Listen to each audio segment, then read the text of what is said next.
Hello, మేము ఇప్పుడే ఒక ప్లాన్ వేసాం. ఏంటి అంటే నేను, మా పెద్ద తమ్ముడు సన్నీ, చిన్న తమ్ముడు సంపత్, ఇంకా యశు నలుగురం కలిసి ఎక్కడికి వెళ్తున్నాం? కాశ్మీర్ ట్రిప్ వెళ్తున్నాం. కంప్లీట్గా 5 days 4 nights అనమాట.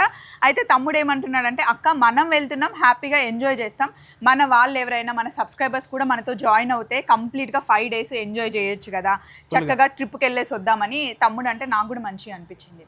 సో 4 nights 5 days ధూమ్ ధామ్ చేద్దామండి. మీకు ఎవరికైనా కాశ్మీర్కి రావాలి అనుకుంటే మేము సఫారీ టూర్స్ వాళ్ళతో వెళ్తున్నాం. మార్నింగ్ బ్రేక్ఫాస్ట్, ఈవినింగ్ డిన్నర్ వాళ్ళే ఇస్తారు. 4-star అకామిడేషన్ ఇస్తారు. ఎస్, అసలు మేము కాంప్రమైజ్ అవ్వం, మీకు తెలుసు కదా, అందుకే సఫారీ టూర్స్తో వెళ్తున్నాం అనమాట. కాకపోతే ఫ్లైట్ టికెట్స్ మనం ఇక్కడ నుండి ఫ్లైట్ అయినా, బస్ అయినా, ట్రైన్ అయినా ఇంకా మీరు చూసుకోవచ్చు. మేమైతే హైదరాబాద్లో మార్నింగ్ 7 o'clockకి May 3rd ఇక్కడ స్టార్ట్ అవుతున్నాం. శ్రీనగర్కి వెళ్తాం. అక్కడ నుండి సఫారీ టీమ్ ఇంకా మమ్మల్ని చూసుకుంటుంది అనమాట. మీరు కూడా రావచ్చు కదండి, సరదాగా స్పెండ్ చేద్దాం. నా కోసం, యశు కోసం, సన్నీ కోసం, సంపత్ కోసం మొత్తం ధూమ్ ధామ్ చేద్దాం. ఏమంటావు? ఇంట్లో కూర్చోడం కాదు, అందరూ బుక్ చేసుకొని వచ్చేయండి. మీకు ఇంకా డీటెయిల్స్ కావాలి, ఐటినరీ కావాలి అంటే స్క్రీన్ మీద సఫారీ నెంబర్ ఇచ్చేస్తాను, ఫాలో అయిపోండి. Thank you. మీ అందరి కోసం మేము వెయిట్ చేస్తూ ఉంటాం. బాయ్.